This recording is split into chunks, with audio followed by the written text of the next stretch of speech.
we have a very unique episode today.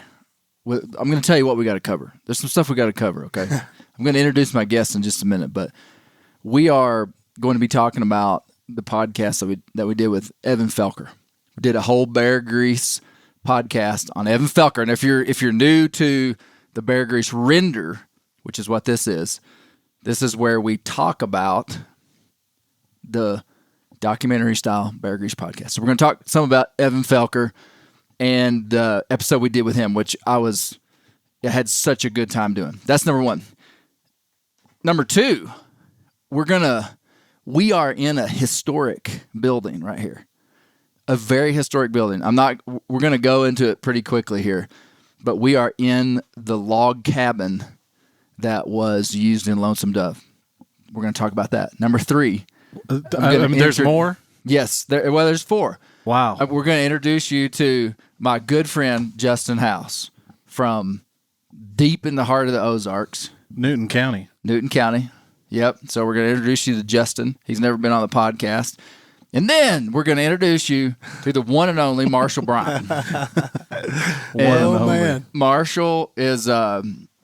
Oh my! I don't even know where to start. If I were introducing Marshall, I would say, Marshall, tell him what you haven't done. That's the way I would start. That's the way I would start it out. Just a mess. And then I've got Bear, John, and Josh here, and we're in New Mexico. We're in New Mexico. We're in New Mexico. Black Lake, New Mexico. Black Lake, New Mexico. Yeah. And we're here bear hunting with hounds.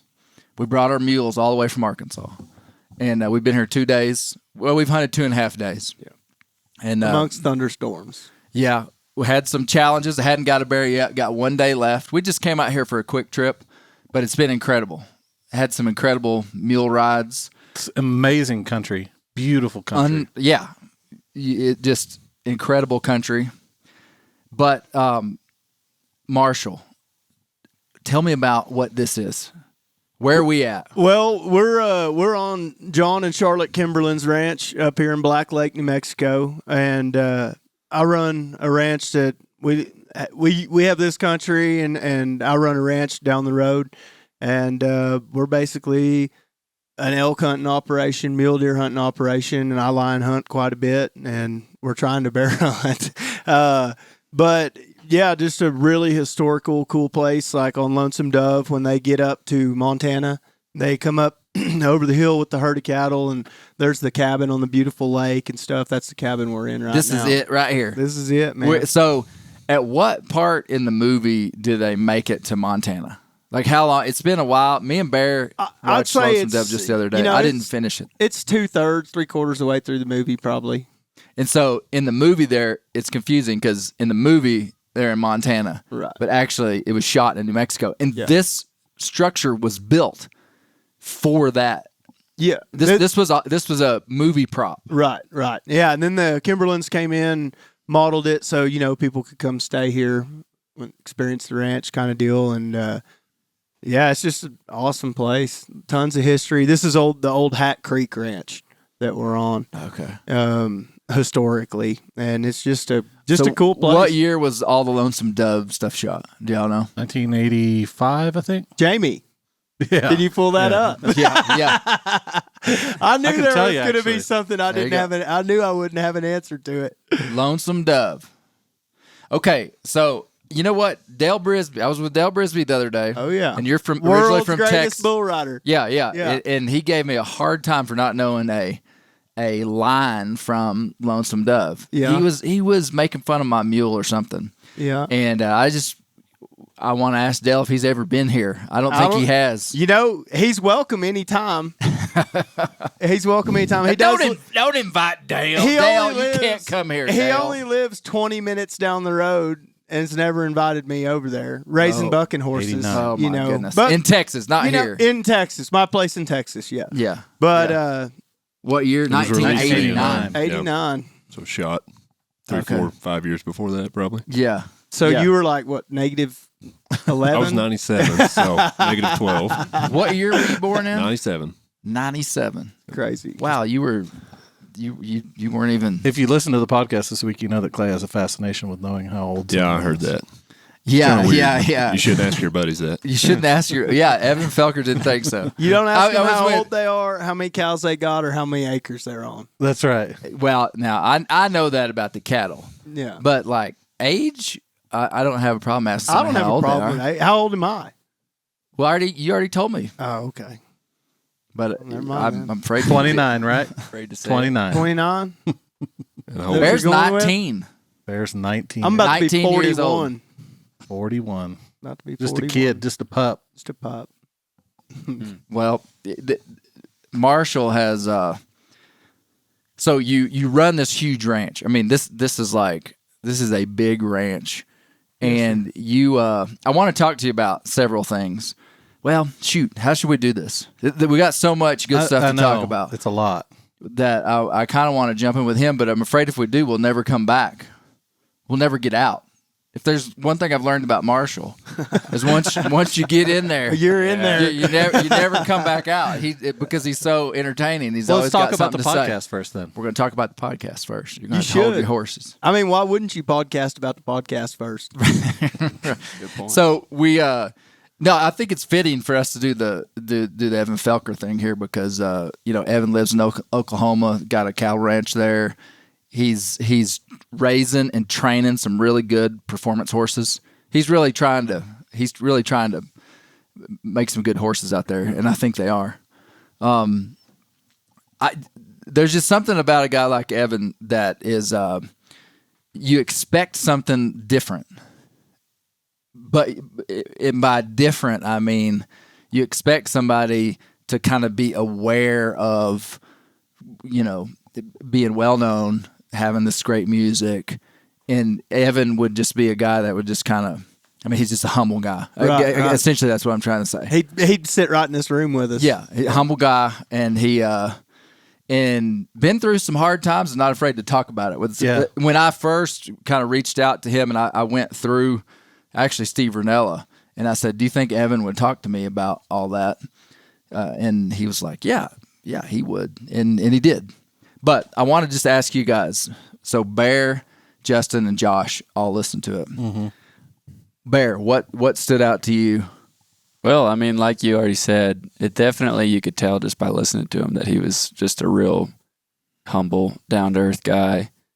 I mean, like he's had a lot of success in the country music world, but I thought it was really cool that he's still breaking horses and is still like doing all the same stuff that he would have always done. Like he's not necessarily let it go to his head. Yeah. But I thought that the podcast was really cool because I listened to the Troubadours quite a bit, and it was pretty interesting to see his like process of songwriting, just because it made sense. Like everything you were talking about is kind of the reason that I feel like a lot of people like the Troubadours, is because it's like really personal. Like he puts in like these little details that are like a mid-July whitetail and velvet, like everyone can imagine that scene. Mm-hmm. But yeah, I thought it was a really interesting podcast and an interesting look behind the scenes. I think it's appropriate that this comes out this week because on social media, there's been this big thing with Charlie Crockett, who's a country music guy, kind of an outsider, never really liked Nashville. Mm-hmm. And he took a shot at what he called bro country this week. I love it that I know this. Y'all should think I'm very cool because that's I know the this. first Clay bro. Newcomb is I in don't on even the know drama. what you're talking about. That's the first bro you And I like Charlie Clay Crockett. Newcomb is in on the country music drama because Charlie Crockett made a post like maybe specifically calling out a couple of like bro country, which would be like kind of the Nashville radio country music guys. Right. Maybe one, yeah, I'm not even going to say any names. And it was just this like firestorm and well, it was Adcock, a guy with the last name Adcock. Gavin Adcock. The kids are listening to him. And Yeah. and Gavin and Charlie Crockett, and they got in this little internet spat, and Charlie Crockett sent Gavin Adcock a dozen roses and in the mail. And then Adcock gets on with the dozen roses and says, Hey, thanks, Charlie. I really appreciate the roses. Sorry that you had to go get a smaller venue because you couldn't sell tickets, and we had it was like going back and forth. But the whole point of all that is that a guy like Evan Felker is like he's just kind of Unfazed. He's just kind of the real deal. Like you would never. I don't think Evan's gonna let me down here. You would never hear Evan Felker in that scenario. Like he is who he is. He kind of doesn't care, and but he is not bro country. No, he's not bro country. Yeah, and it's even like his music is country, but it's different. Yeah, I think Bear was talking about there are people who can describe things very eloquently, and that's one thing. You get people who write books and that kind of thing. I don't know. Evan has a way of describing something so well and putting a picture in your mind with a sentence. Very quickly. What I mean? Just all of a sudden, and not just paint the picture, but associate feelings to it. Mm-hmm. That's and it's normal stuff. It's not like him trying to describe like something big. It's like square hay on the meadow, second cutting of the year. Yep. It's like it's light enough still at the foot of the hill we could kick up a single or two. Just like every song has got just like something that kind of paints the picture for you. You like the Troubadours, don't you? Oh yeah, Turnpike's cool. Yeah. I don't know if those other two names are gonna make it on my playlist, but yeah, there's a little Turnpike on there here and there. Yeah. Bear, did you think it was funny when I thought Evan Felker's dad was dead? And I was like tiptoeing around him. Yeah. What did it come across as funny? Were you like, man, I got a cool dad? I mean, I just thought it was funny. Yeah, he was just like, yeah, man, he's he did a little cowboy and some day work, and he welds down there at Traverse City. I said, he's still alive?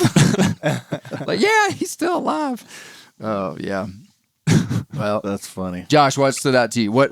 Man, I love a good redemption story. I think that the fact that he was able to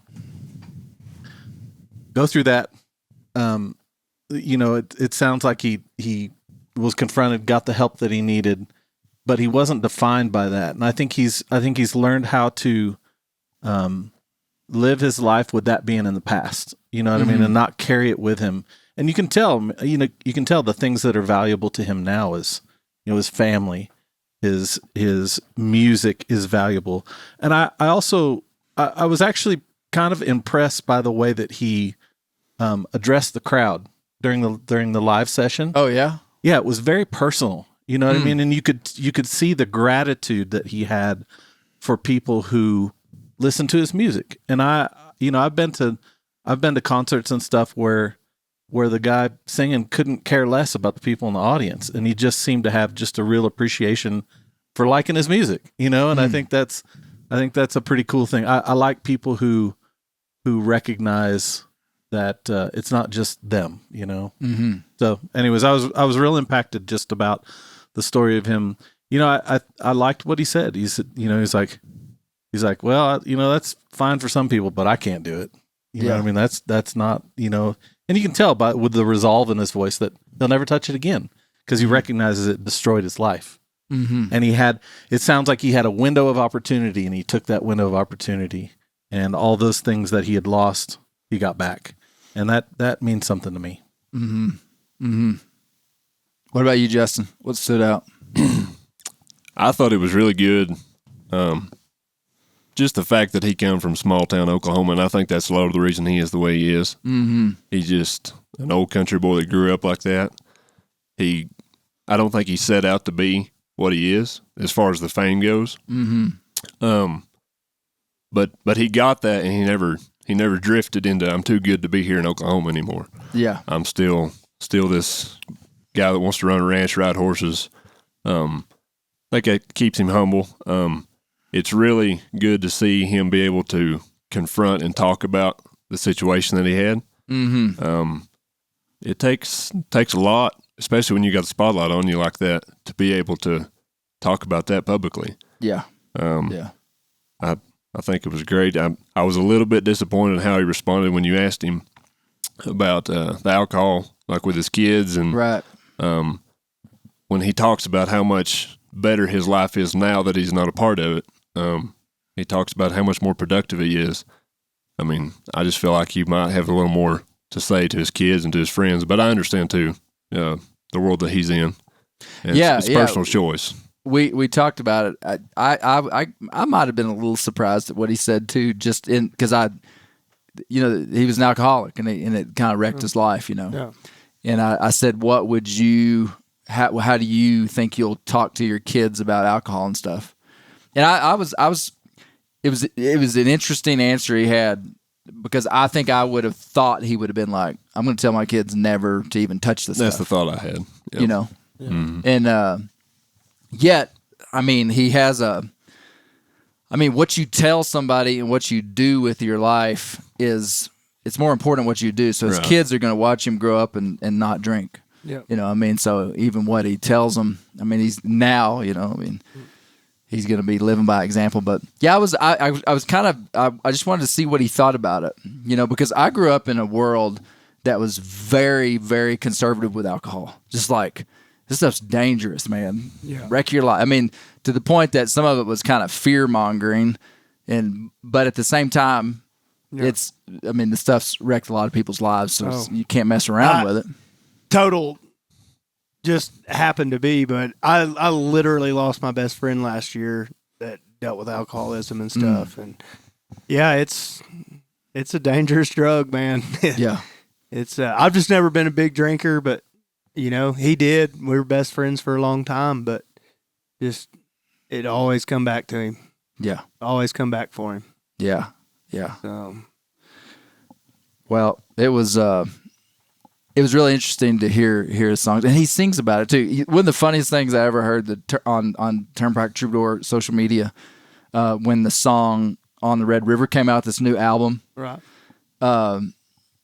One of their songs went pretty high on the country chart or something, and Turnpike Troubadours posted a screen clip of their text thread, like on the band, and somebody said, "Hey, On the Red River showing up on the country charts at whatever number," and Evan Felker writes back and he says, "Nothing says hot country like obscure dog breeds and generational alcoholism." I thought that was hilarious. I showed that to Misty. That is good. That's funny.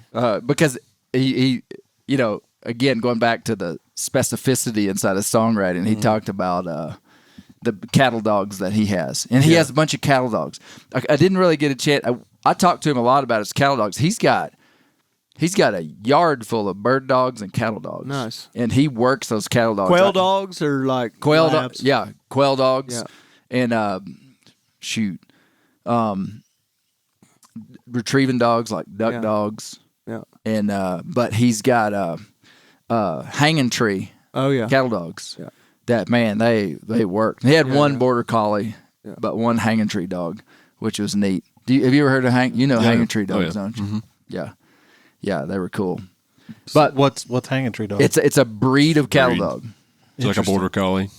What does it look like? To me, it looked like a cur. I believe, and don't quote me on this, I've had a few hanging tree dogs. I was never that much fan of them because they didn't have enough bite for me. But I believe it's like a border collie. I believe it's a border collie, a healer, and maybe like some Kelpie or something in it. Yeah, Kelpie. I want to say Maybe so. it's crossed up cow breeds. Basically, a guy came up with, and I've seen some guys with some great ones. Yeah, For sure. yeah. I never got into them, but they're cool dogs. You've caught wild cattle and done a bunch of that kind of stuff. And I've always preferred Catahoulas. And part of that is probably, like he said, just my demographic. I've always loved leopard dogs, from hog dogs to blood dogs to everything. I always had luck with Catahoulas. I always got a lot more handle out of them than like a blackmouth cur. Blackmouth curs are awesome dogs. A lot of guys, but I found blackmouths to be like coyotes, trying to catch them and handle them and actually get a handle on them. I always preferred Catahoulas because I could move them around. I had a good handle on them. Now, tell me about a situation where you'd be catching wild cattle, like a big ranch. What has cattle get loose and they hire you and your dogs to come in there and catch them? Yeah, I mean, I did some contracts for I did one for a municipality that a guy had a bunch of cattle on a place. He had like 7,000 acres almost. He sold the place. Fences were trash. His cattle he left them there for the new owner. They'd gotten out, getting in cornfields, getting in wheat fields, destroying crops. And the people had already paid, I think they'd fine the guy like $150,000 for crop damages for these cattle. So basically they came in and were like, hey, we're either hiring somebody to remove these cattle and you get nothing, or you can hire this guy and he's going to catch them, he's going to haul them to market, and he gets half. So that's the deal with a guy catching cattle is you get half the price. Yeah, if I'm going to go clean a place off, and don't get me wrong, there's a lot of guys go do it for $200 a day, and that's cool. But if I'm going to go on a cleanup job and I'm going to have to bay cattle up, dart them, lead them out, maybe winch them in the trailer, sometimes we have to go dart them in helicopter, net gun them in helicopter. Like, there's cost in that. So I can't do it for $200 a day. Mm-hmm. So that's if I go catch wild cattle, I do it on the halves. I catch it. If you have to hire me to catch it, or a guy, by no means am I top hand or nothing. But if you ain't no super puncher. I'm not a super puncher, man. I ain't got the big buckle or nothing else. But you got a pretty big buckle. Yeah, But no, that's kind of the rule of thumb. Like, if it's so bad that you just want it gone, it shouldn't be a problem to pay me half. Right. Just the drugs to dart the cattle are expensive. The darts are expensive. The manpower's expensive. Oh yeah, and it's super dangerous, and you got to be highly skilled. I mean, me, that's what comes to my mind. And think, you seen the horses we ride. Yeah, like we show up with some horsepower, and go out there and do the deal we got to do. And I mean, a mediocre horse is $10,000 now in the ranching and rodeo world for a good like solid ranch horse, that you can go do that stuff on and not run into problems. But you look at guys like Derek Begay and stuff that are going out there and catching wild cattle on reservation land and public land and stuff like that. I mean, that's 100% pay right there. Like, you get to keep them. Like, that's a sweet trip. Well, okay, so we started in on wild cattle with you, but if you met somebody in the store and they said, "Young man, what do you do for a living?" What would you tell them? I'd tell them I'm a jack of all trades and a master of none. Mm-hmm. No, but what? Describe your career path that got you to where you're at. Just like quickly. I mean, I know. I've rodeoed my whole life. Roped. I fought bulls for a long time. The three things I'm most passionate about is hounds, picking up broncs, and bucking horses. And I don't know what the third one would be. Maybe I should have said my top two. Well, helicopters would be my third one. I love helicopter capture work. What are those three? Hold on. What were the three? Dogs. Hounds. Probably hounds, horses, helicopters. Hounds. That sounds like Triple sounds H. like what like my buddy's like 3-year-old son is really pumped about. Yeah. Hounds, horses, and helicopters. That's going to be the name of his memoir. No, he writes his memoir. Hounds, horses, and that's super interesting. Yeah. Tell me how. Now, what are you doing with helicopters? Well, the helicopter deal started. I've been guiding all kinds of whitetail hunts, turkey hunts, bird hunts, duck hunts. I had a bow fishing guide business for a long time with airboats, and I was literally on a ranch one day catching cattle, and that helicopter pilot said, "Hey, man, like you think you'd want to catch deer with us?" And I'm all in, let's do it. And so I went on a few catch jobs with a capture team, and man, it's been a pretty cool experience. So bighorn sheep, mule deer, whitetail deer. Now, who are you working for when you're doing that? I worked kind of for like 3 or 4 different companies. There's Bob McCoy. He's down in Santa Fe, Texas. And so these are companies that are like wildlife. Well, they specialize in capturing and releasing wildlife. So Bob's like lots of helicopters. He flies guys from his own airport offshore to the offshore drilling rigs, and he hauls those guys back and forth. And he's got some like MD-500 helicopters and stuff that are what you use for capture work. So he gets government capture contracts. So Okay, I've gone and that's it. That's what I'm looking for. Government capture contract. Yeah, like we went and collared a bunch of bighorn sheep in Washington State and just all along the Columbia River there. And he told me he was mugging bighorn sheep. Oh yeah. Tell us what that means. So basically, we would fly around, we'd find bighorn sheep that fit the profile of what the biologist wanted us to collar, and then we'd kind of push those sheep away to an area where it was just safe for us to get out, because obviously it's rough terrain. And we'd single that sheep out, shoot it with a net gun, get a net over it just to kind of slow it down, and get as close as we can, hop out, tie it, take the net off, put the collar on. We'd get a hair. Mugging it means you just get on there. Yeah. You just manhandle this bighorn sheep. Oh, yeah. And get you a blood sample, hair sample. You measure some different glands and some different measurements, and then we swab them for pneumonia. And basically the collars have a big number on them.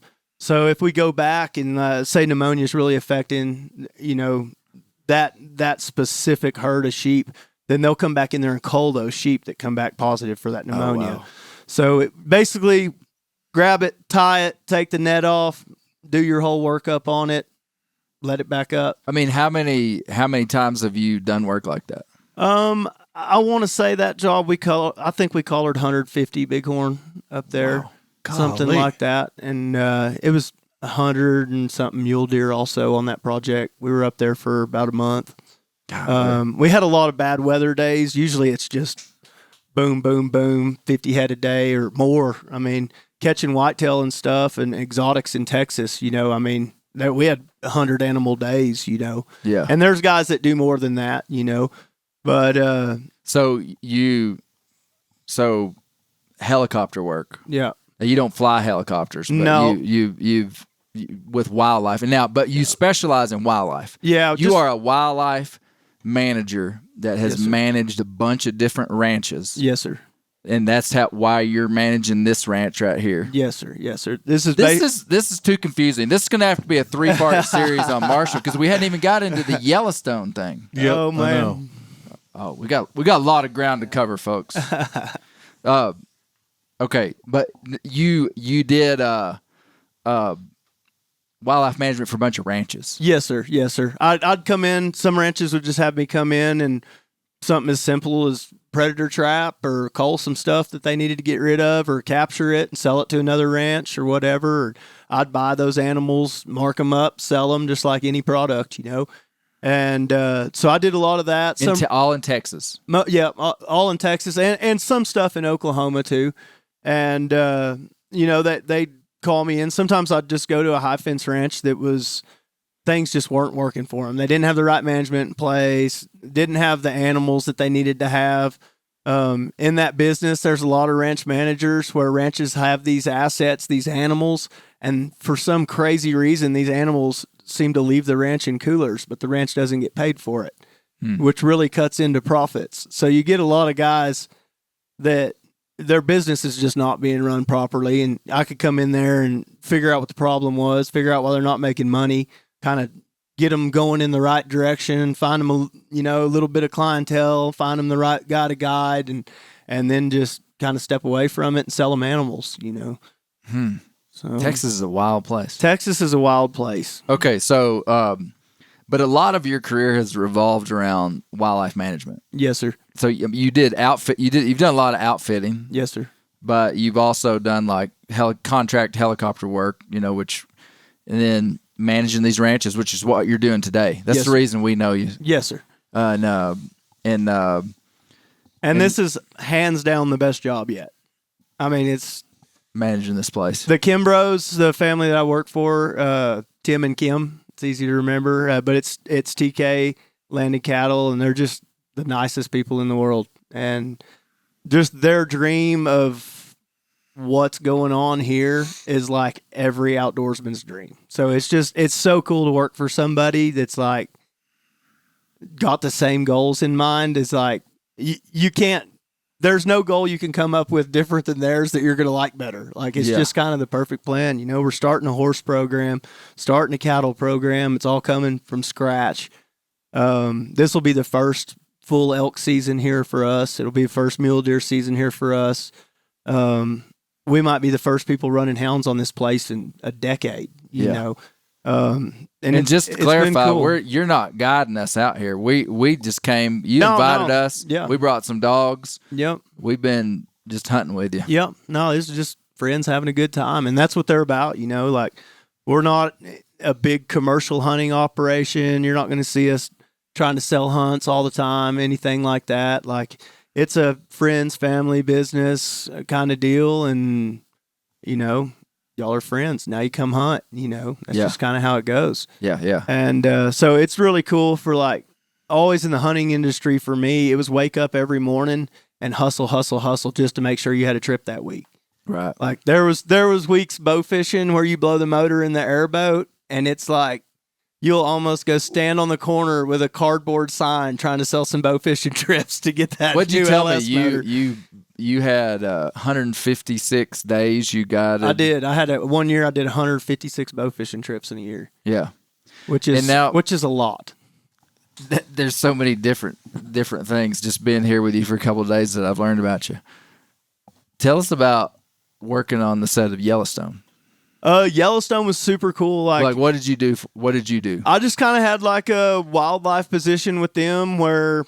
It was cool. I'd get to go scout ranches and find like places for scenes for them, working for locations. This guy Dustin Daniels and Will Angst, they were super cool. And so I did a lot of like ranch scouting for them. And they'd be like, hey, we need a river crossing that's this deep, this wide. We need 30 horses to be able to cross it. We need a sandbank on the other side to slide down. And I would go look on these ranches and be like, what about this spot? You know? Yeah. And it was just really cool, man. Before they'd ride horses through pastures or gather cattle, I'd go out there horseback and make sure there was no like hazards or snakes. You know, a big part of what I did there was snake wrangling, man. That's crazy. We caught a lot of rattlesnakes, a lot of copperhead snakes. And so when you caught a rattlesnake, yep. It had to be by the book. Book. We would catch the rattlesnake. We'd put the rattlesnake in a good, safe container that met the requirements, and then we would film and stuff, and then we would take that snake and put it exactly back where we found it. One thing I will say about that whole production, the movie business is not for me. I won't be doing it again. Way too many people for me. But I was blown away by how respectful they were to the land and to animals and stuff. Yeah, they really were, man. I mean, some of the stuff I did was stupid, you know. Hey, we're going to use this old building, but there's a skunk that lives there. We need to trap that skunk. You know, we're going to put him right back. Yeah, it's never been in my Rolodex to go ahead and release the skunk. You know what I mean? I got to do what? So, like, you know, and nuisance trapping and stuff, it's like you just eliminate it, you know. But I was blown away by how much care they actually had on that stuff. Like, and it was a cool group of people. It really was a cool. The coolest thing about it, I want to say the crew was 300 people plus every day. Wow. Like, it was insane. And every person knew your name, it seemed like. Every person would come over there, have coffee with you. I mean, even Tim McGraw, Sam Elliott, Faith Hill. I mean, they just all hey, how's your morning going? You know, just the kindest people in the world. And I never saw an argument. Yellowstone, 1883, Bass Reeves. Like, I never saw it fall apart. Like, that's interesting. It was pretty impressive to see that many people from that many different walks of life and that many different. There was everything you could imagine works there, buddy. Yeah. And it was just never nothing was ever. There was just no big confrontations, no big nothing. Like, it was pretty incredible just how greased that wheel was. I mean, it really went well. So yeah, it was cool. I did it for a while and I just got burned out. It was 7 days a week, 14, 15, 16 hours a day. Lots of time just sitting in the truck, waiting on the next thing. And my ADD just runs rampant sitting in the pickup, man. You tell me you're going to pay me to catch snakes, I'm going to go catch some steaks. You know what I mean? I just hated sitting in the truck so much, and I hated just waiting. The waiting game just killed me on it. Yeah. But man, what a unique experience though. And I mean, I'm kind of we're just like hitting the hits with Marshall Bryant here. The worst part is you don't have time for your friends. You don't have time for your hounds. You don't have time for your horses. You don't have time for your change the oil in your truck. Like, it just consumes your whole life. And my cow business got rougher. My dogs weren't as good. And that was a big part of it for me, was just it took all your time. Yeah. Man, I think that is a very niche job. There are a whole lot of guys that have a job like that. I had a question about how did you get that job? Just a random phone call. I thought somebody was messing with me. Some people called me asking me if I could catch a rattlesnake in Weatherford, and I was like, like I do like helicopter capture and stuff, not really snake stuff. And then a few days later, my buddy Brandon Bearden called me that works for Taylor Sheridan, and he's like, "Hey man, like we need somebody out here to look for snakes, like for real. Like you should call this guy back." And I called him, and next day I was there. And then it kind of turned into this it turned into like helping locations. So how long? I mean, you did it for like 6 months or something? No, I did it over a year. Over a year. About a year and a half, probably. Maybe a little longer than that. I did a few episodes of Yellowstone. I wasn't like up in Montana and all that. I just did Texas stuff, but spent a lot of time on the 4.6s, which was really cool. Met some cool people out there. Joe Leathers caught me picking up shed antlers out there one day. He just gave me a dirty look, though. I was lucky to get away with it, but I think I got like 3 antlers off the 4.6s, which was a good find. So I got to spend some time at the 6s and stuff, and that was cool. And then his place there in Weatherford, I'd been around it quite a bit before, too. And, he did major things out there, and it was cool. And I guess if I did it again, I would go work for Locations. I think Locations has the coolest job. What's that mean?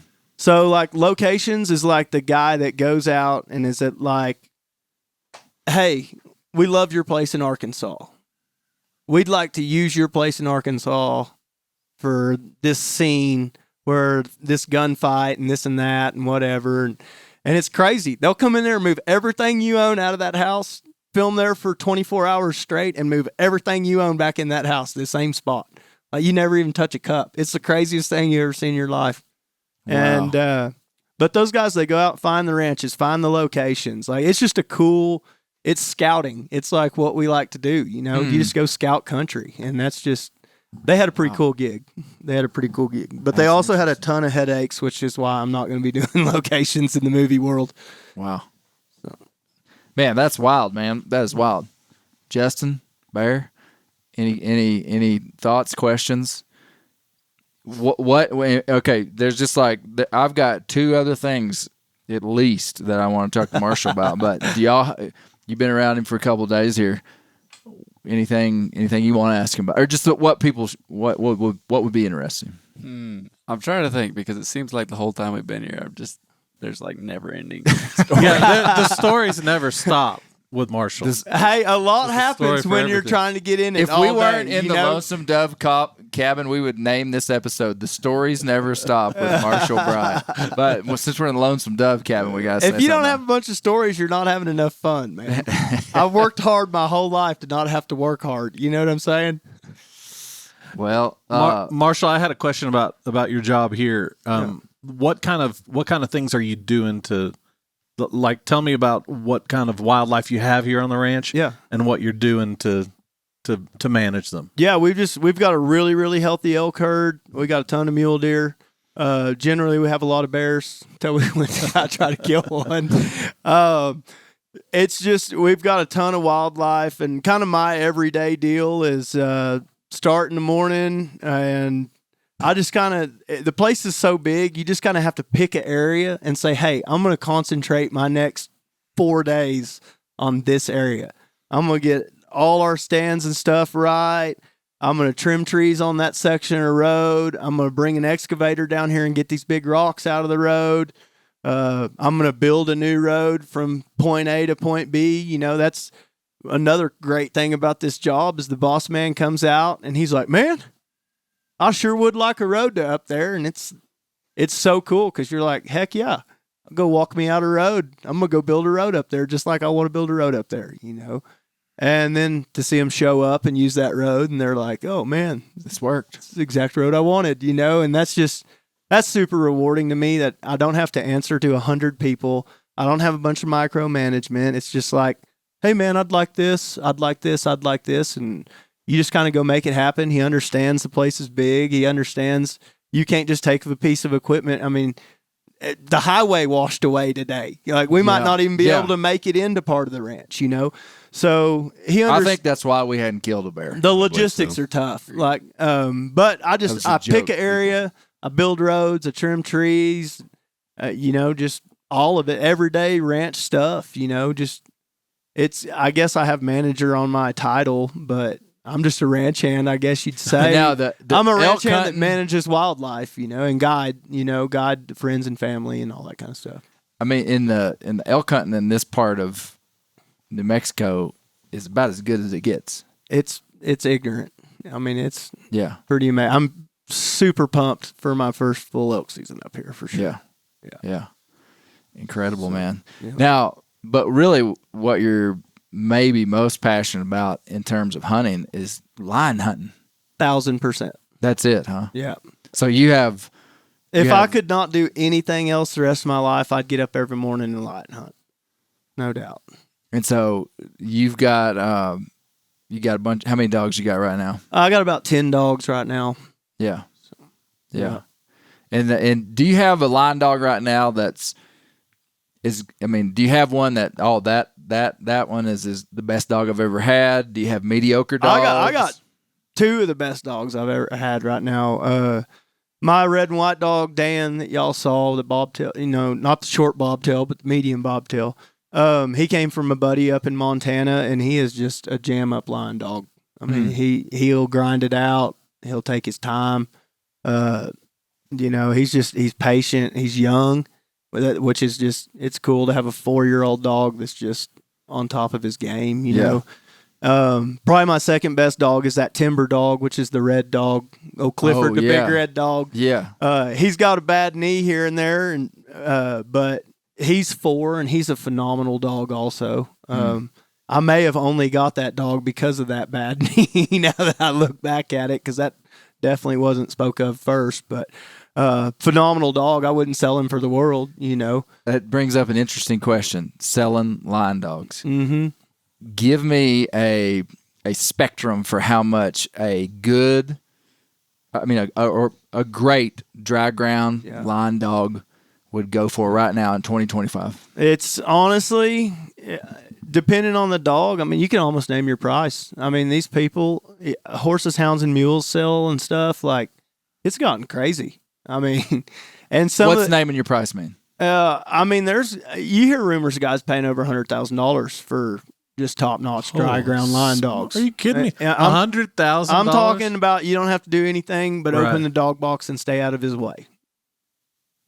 Go down there and get him off the tree. Like, dogs like that, I mean, if you find a dog like that for less than $20,000, $30,000, you're doing the deal. Like, so if somebody gave me if I priced a dog like that and somebody gave me, you know, hey man, I'm asking $40,000 for him, like, I would not be blown away.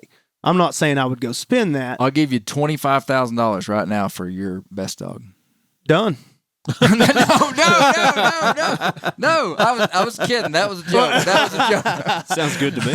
I wouldn't really tell him, but I just want to see if you're bluffing or not. I was bluffing, buddy. Now I know how to play cards later. Yeah. Well, I mean, my question though was, would you sell your dog for $25,000? Or is he worth it? Maybe he's not worth that. Yeah, I mean, he's worth it to me. Yeah. I guess is the best way to say that. My thing is, I could sell that dog for $25,000, but I'd have a hell of a hard time replacing him for that. Yeah. You know, that's my biggest deal. I don't have a $500,000 budget to go blow on line dogs, you know. Yeah. I got 2 really nice dogs.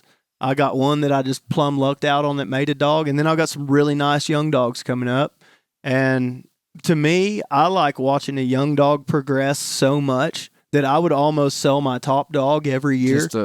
If I didn't have to breed that's my thing. Like, to be in a position where I don't ever have to buy a dog again, you know. You're just But breeding them. what I always had, you know, it's like I had line dogs, sold them all, took a different job, bought line dogs again, sold them, got a different job, So you got weren't able to bobcat keep your dogs. line going. Yeah, so I wasn't able to keep my line going really on line dogs. Like I kind of started over like 3 times. I got you. And these are hands down some of the better ones I've had by far, especially Dan.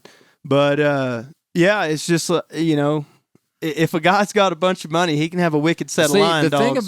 The thing about a line dog that's different than a bear dog, and tell me, Justin, if this is right, and you too, Marshall, you need about to come out here and to be successful, you probably need 10 to 15 dogs to be a good to catch a bear. Self-sufficient bear hunter. Yeah, at least. Because 20 dogs. Because Well, just hold on. Let me just say what I'm going to say. To come out here and to be a successful line hunter, just assuming that you know. I mean, I'm not calculating the skill of the hunter and Right. knowing where to go and being here when it snows. Right. But in theory, you could come out here with 3 or 4 really good line dogs and catch a line, sure enough. catch lines consistently all season, especially in wet ground with 3 or 4 dogs. Why? And so we're going to answer that. I but need the to know. point is that's why a line dog is worth so much, because you go buy one, man, you pretty much got a pack. I mean, one real good one with some backup dogs. Yeah, if you take one good one and you got 3 that'll go with him and just push him, you're good. Yeah. The bear deal, you got to have. You need to be putting 8 on the ground. You got to have a lot of dog power for catching. And then you got to do it bear again in this tomorrow. country. And them 8 or 10 you use a day, they're smoked. Yep. That's kind of what we've run into. Yeah. I mean, I that's brought what we- 7. And the pads of their it just- feet, their knees, their hips. Everything. I mean, it takes it out of them up here. A lot of people do not think that the terrain is like this in New Mexico. And it's like both of y'all today. It was funny. I told you riding around with y'all at 2 different times. He said, if somebody just dropped me off in a helicopter here blindfolded, I would think it was Montana. Yeah. And it was funny because 30 minutes later, I ride with your dad, and he's like, you know what? It's just like the Rockies. Like, and it's so true. Like when you're up here and it's like beautiful hay fields and a lake and ducks and geese everywhere, and then you go 100 more yards and it's like, all right, we're in the foothills. There's mule deer. This is cool. And then you go over that hill and you're like, wow, Big mountains. that's a Well, heck of a rock face. What's our over there. elevation right here? Yeah. 8,400 feet? Oh yeah, we're a little over 8,000 just right here. Yeah, so I mean, you're starting, and it feels like we're at the bottom of the feel like mountains. we're in the We're in valley. the valley. Yeah, we're in the valley. We're 8,400 feet. Yeah. Josh, here's your answer. Here's your answer. The answer you've been waiting for is that not very patient. when you turn loose a line dog, you're turning him on a track that line has made maybe the day before, maybe the day before that, and he's most of the work that dog is doing, he's trailing that line while that line was hunting and moving, and that line doesn't even know it's being tracked. Yeah. And that dog's got to catch up with that line, which could be miles Oh yeah. of trailing. And then when the cat actually perceives that he's being chased by a hound, he doesn't really run that far. Right. Once you got him jumped, you're Once that Your success that mountain rate has gone line's up laying huge. on a mule deer kill over here with a full belly, and he doesn't know it, but for the last 6 hours, there's been dogs 6 miles away that have been trailing him through the mountains where he walked last night. right. When he hears that dog bay, he jumps up and he runs about 300 yards, and those dogs start catching up to him, and he goes up a tree. Yeah. A bear you might cold trail a bear for a long time before he knows he's being chased, but as soon as he's jumped, as soon as that bear goes, oh, there's dogs that's when it after really me. starts. He turns on the afterburners, and he's got more horsepower than your dogs usually. And your dogs have already cold trailed him. Yep. And then they've got to catch him and pressure him enough to go up a tree. And sometimes a bear won't even go up a tree. That's what we ran into on the first day, just a walking bear. Yeah.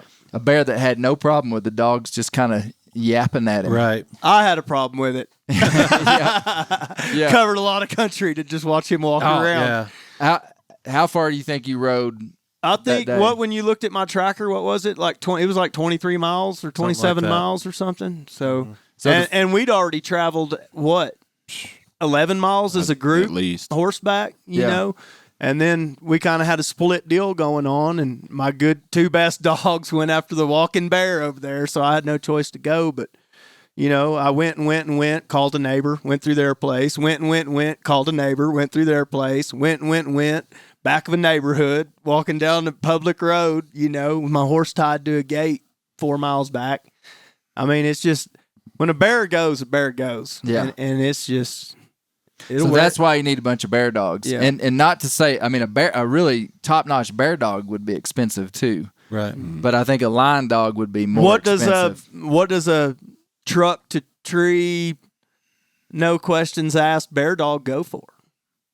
It's a good question. Ain't never seen one? I've never seen one. Yeah, we have no idea. Yeah. No, Do they I generally figure- sell bear dogs as a pack, or do you buy individual dogs generally?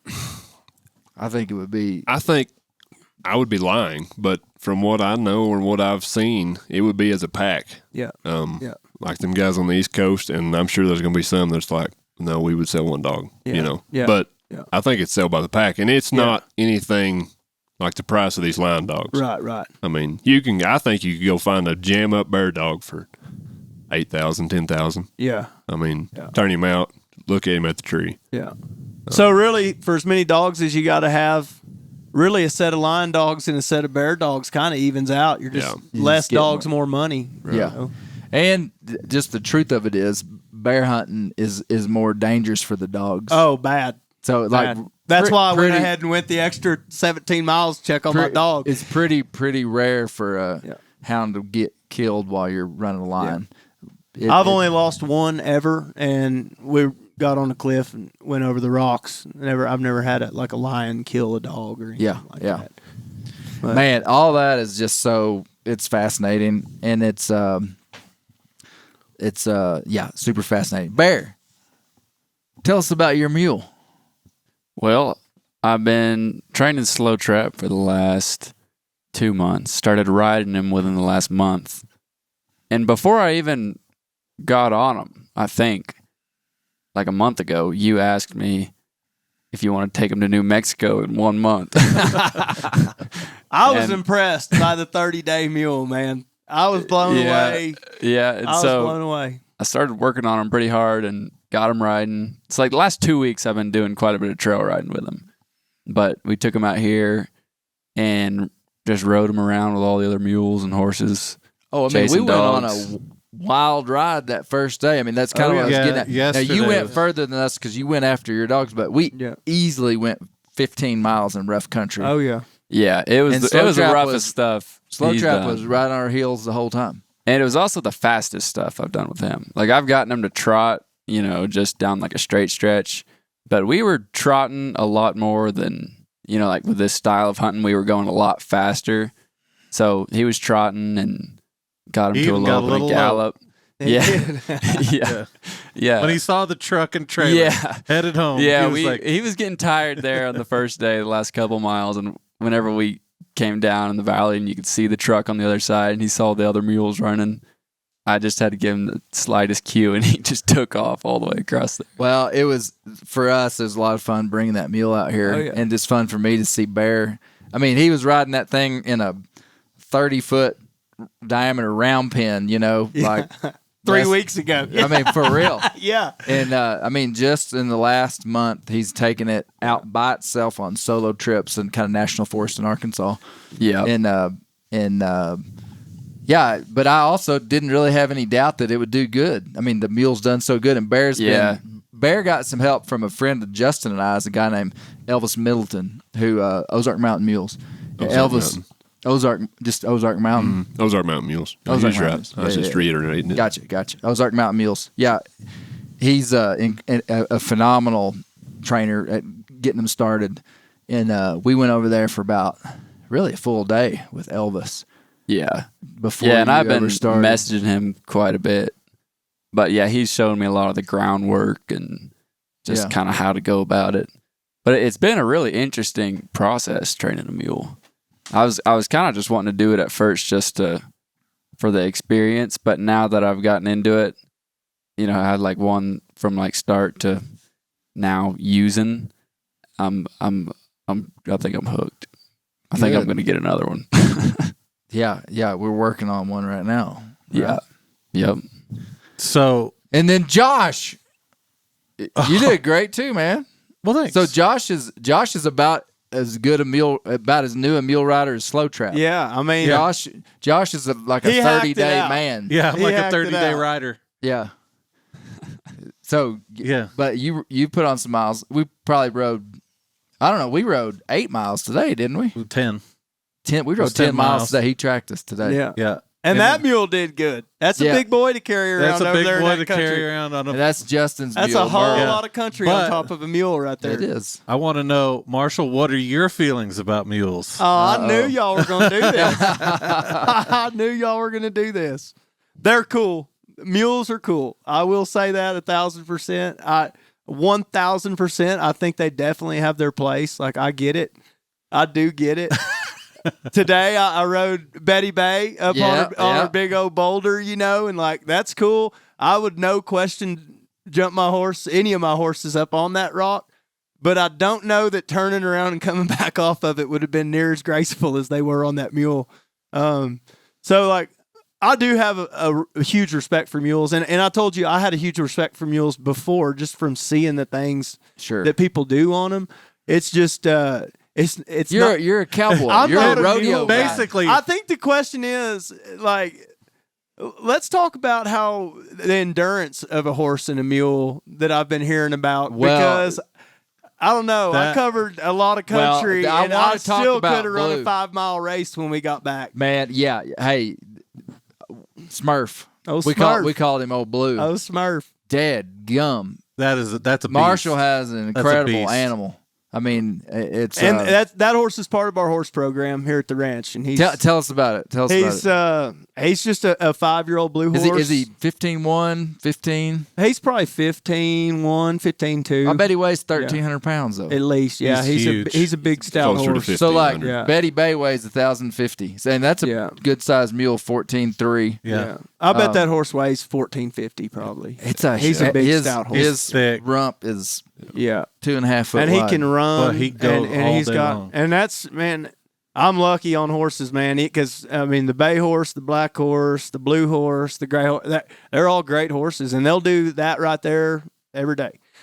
I mean, and that's another thing. I think a lot of the horses that mule guys compare to are guys that a lot of guys work all week, go grab their mule, go coon hunting, go squirrel hunting, go do whatever, and they ride that mule once or twice a week. And I think, what y'all's mules did on a schedule versus, like, if you're going to do that on a horse, you got to put a lot of miles on a horse. Like, you got to keep that thing tuned up. If I only rode my horse once a week, there is no way my horse could have done all that, know. But, you keep them legged up, you keep them in shape, and I do understand it is a lot more maintenance. My one horse probably ate more hay the last 3 days than 4 of y'all's mules, but when you got a sports car, you got to put a lot of gas in it. Yeah, and it was, man. It was impressive. I can't say I've not trail rode. Did Dale and have hunted. a better horse than that? No, Not even close. no. even Dale close. Brisby didn't have a Well, better Dale, horse if than old Dale will Smurf. come kill a lion with us, then I'll even let him ride a good horse when he comes up here. Basically, so what I just heard you say is, how Evan Felker talked about alcohol? Like, I'll never do it. Yeah. That's basically what Marshall said about mules. Like, Yeah. someone else can do it. It's I'll like, never do it. I like mules. I I would don't like to care have what a- other people, but they're not for me. Yeah, I'd like to have a pack mule just to have a mule because I do Yeah. think they're cool. Yeah. But I'm gonna have a hard time walking past my horses to ride a mule. Well, but you're not the average horse guy either. Yeah, no, I mean, you got a pin with what you got going on here at the ranch. I mean, Yeah. you got a pin full of horses that are yes, sir. top end performance ranch horses, rodeo horses, Yes, cutting sir. horses, reining horse. I mean, Yeah. pretty incredible animals. Oh yeah, I mean, I got my 2 pickup horses and then my cow horse, and there's big, stout, athletic horses, and then the ranch has some really nice horses, and we've started getting some brood mares to raise our own horses and stuff, and just kind of barely getting into the horse program here, and it's just. There's nothing better than riding a good horse, man. I grew up riding junky horses, And it was like, I didn't really make it, but as soon as I could afford a luxury item, I went and got the best horse I could get. And ever since then, my buddy Bobby Hainley always says, like, life's too short to ride a crappy horse. I don't know. Can you say that on here? Yeah. But okay. life's too short to ride a sorry horse. And he like converted me completely. Cause I used to have a bunch of horses, and he's the one that like fine-tuned me. He was like, dude, Just get a good get rid of those 3 and get one so we can actually like go get something done, like pull up on something you're proud of, Yeah. And ever since then, it's like now I've got Ferrari budget, or I got a Ferrari dreams on a Volkswagen budget, I think is what they say. There you go. But very blessed to have some awesome horses here at the ranch. Yeah. Yeah. Big news. What's that? I bought a mule. Oh, yeah. Josh is a mule owner. Mule owner. Mule owner. Is this the last time I have to rent out Merle? We'll What are see. you paying? We'll Just see. to- We'll see how this mule goes. I might be running back to come get Merle. It'll get hired. So, yeah. Well, tell us about your mule. Well, she's a big girl. You've never ridden her yet. I haven't ridden her yet. I've seen her once. Mistake number 1. It was. Let me just say, it was a total impulse buy. Well, it was your buddy. Yes, it was an impulse buy from a buddy. So I haven't ridden her yet, but she's a big girl. She's 16 hands, so hopefully she'll be stout enough to carry a big boy. So I'm gonna braid you a rope ladder, take with you so you can get on it. Yeah, you're going to need a it. stool that A rolls down to a collapsible stool. a collapsible bucket. Yeah. That's what you need. Mm-hmm. Yeah, That's gonna be tough. so we'll Now, see. We'll see we how got it goes. another horseman in our presence. Justin, he's bought 2 pretty nice roping horses in the last 2 months. Bought 2, sold 1. Bought 2, sold 1. Yep. Do you keep them in the same field as your mules? I do. They're not allowed to be in the same field with my dad and stepmoms because they're in the same mentality as Marshall here. They're fire-breathing dragons going to kill somebody. What do you mean? Mules can't be with top-end horses. Really? They're afraid to hurt them? Oh, yeah. Heard For 'em. real? Oh, yeah. Bad deal. Now, Justin, I don't know. This may have been a private conversation we had that you don't want to share. Okay, go openly ahead. here, but Let's hear it. when you said like your roping horses, they get hurt easy. You can't hardly ride them out of the pen. I mean, There's that's different a trend. levels, but yeah, for the most part, Yeah. you're not going to take a single horse that you've seen at Guthrie at the roping and come out here and do what we did. No. Not a chance. Would you agree with that? Oh yeah. Not 90% of the horses those guys are going on Yeah. can't do a quarter of what that No. blue horse did. Yeah. 85% of them have never done anything outside that arena, Yeah. and that's a part of why I have bought a second horse and sold the other one. The first one, which he was fine for what he was, but you wasn't going to do anything but rope steers on him in that arena. And well, I'm no big cowboy, but if I want to go do something on one, if I need to go catch steer in pasture, if I need to go trail ride, if I want to go down to Buffalo, whatever I want to do, he wasn't doing it. Yeah.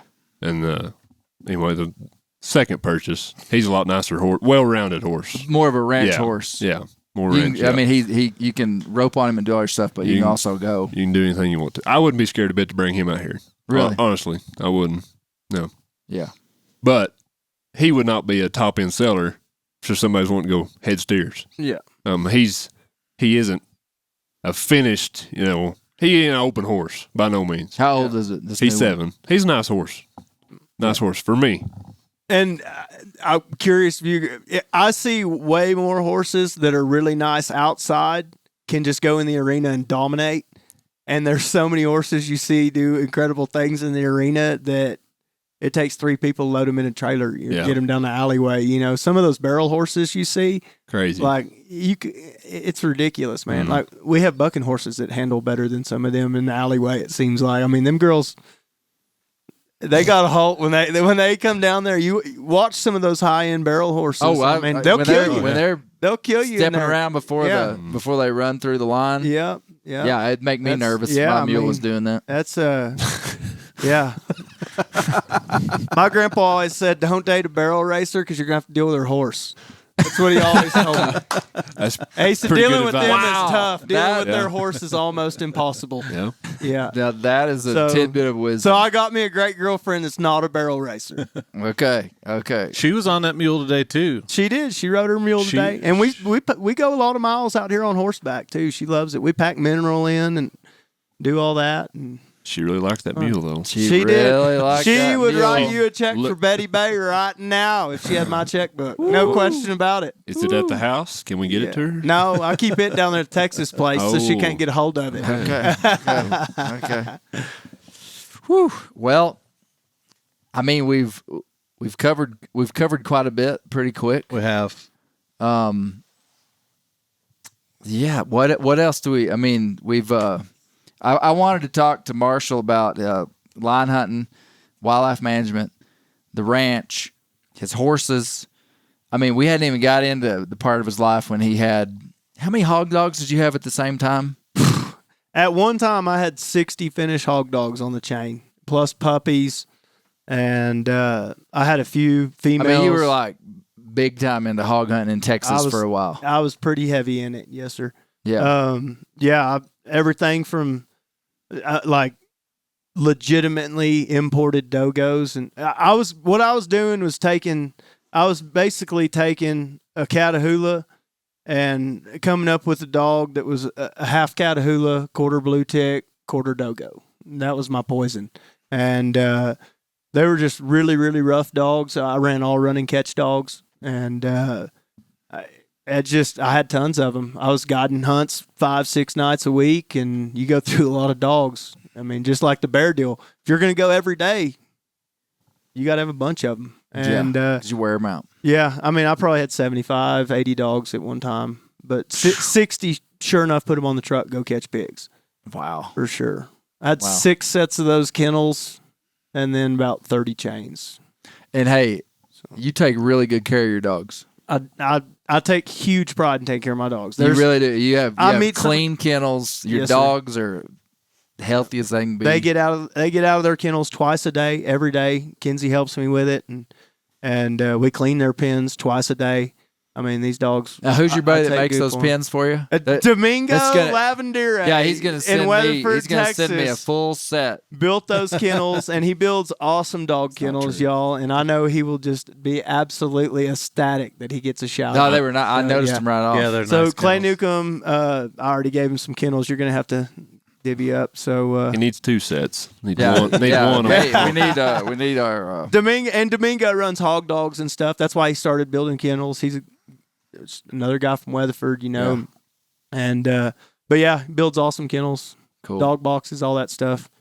So yeah, he'll dig that. But I don't know. To me, I've gone and looked at some nice dogs that I wanted to add to my pack, and sometimes I'll go up to a guy's place and I just look at the place around him, and I know he doesn't take as much pride in his dogs as I do, and I have a hard time purchasing a dog from somebody like that. Like when I show up and there's 10 days worth of stuff in there and everything else, it's just, to me, it's, did he get lucky because he's not working hard enough to make a good dog? So like, I'd love to make every dog I have, but I don't have the genetics here to just raise all my puppies. Like if Warner Glenn calls you Thursday and it's like, hey man, I'd love to sell you these 2 6-month-old puppies, like I'd tell him yes while I was driving through my gate. I wouldn't even get out to unlock it. You know what I mean? Like there's people I'd love to get hounds from, and the best ones you can't get, and that's the hardest part, you know. Yeah. So when I go over there, like some of these guys got a bunch of money and everything else, and they got somebody else goes and I'm not going to say any names, but there's a guy in Texas that lives like the dream life, man. But he's got guys that take care of his dogs. He's got guys that hunt his dogs. He's got guys that, like, to me, like, where's the fun in that? Just owning. I Yeah, mean, like- yeah, he just pretty much. Can you funds. imagine if I had like Jeffrey over there cleaning my pens out, put my dogs in the truck? Like, y'all wouldn't look at me as a houndsman. You'd be like, oh, dude, there's Rich Marshall. They're going to go load his wagon, check the air in his tires. You know, it's cool. No disrespect. Like, I wish You I wanna could. do I it. wish You wanna I be could there do and do that. it. Yeah, but I just like I enjoy my time with those dogs every day. And if you want a good handle and you want to be able to call them off and you want to be able to do those things, it's like I can tree a line and take a picture and do my deal and look at it and be proud of myself, proud of my dogs, and I can whistle and walk out of there and I don't even need to carry a leash. There's, you know, and but that comes from spending time with them every single day, no matter what, rain, snow, sleet, hail. We've had all of it since you've been here. But, and I mean, I have a huge admiration for guys that really take care of their dogs. Yeah, well, I noticed that right off. I really did. I did for sure. It's the nicest thing you've ever said to me. Maybe so. Man, hey, this has been really good. Yeah. Here we are at the Lonesome Dove cabin. We're gonna have to show people on YouTube the outside of the cabin somehow. But yeah, man, they were right here. This is where they shot it. Yep. So Pretty crazy. pretty crazy. Justin, what kind of hat you got on there? Dog and Hunt Supply, Equipment, Arkansas. Equipment Arkansas. Summer Reynolds, any dog and hunt supplies needs, call her. Yeah. She'll hook you up. Yep. Had to give Marshall a long range antenna Got a earlier. long-range Guess they don't antenna? have them in New Mexico. No. You can order them at Equipment. I'm Get on there and get one. going to have to. Oh yeah. Yeah. They're Hashtag they're dog and really hunt. they're well known. Oh yeah. They're gonna carry a full line of First Light gear. Sweet. That's what I heard over in Equipment Arkansas. So I can get a Dog and long-range hunt supply. antenna and one of them vests in the same place as what Same you're telling spot. me? Yeah. That's right. Yep. Man, Wow. That's right. That's right. I have to go to Arkansas.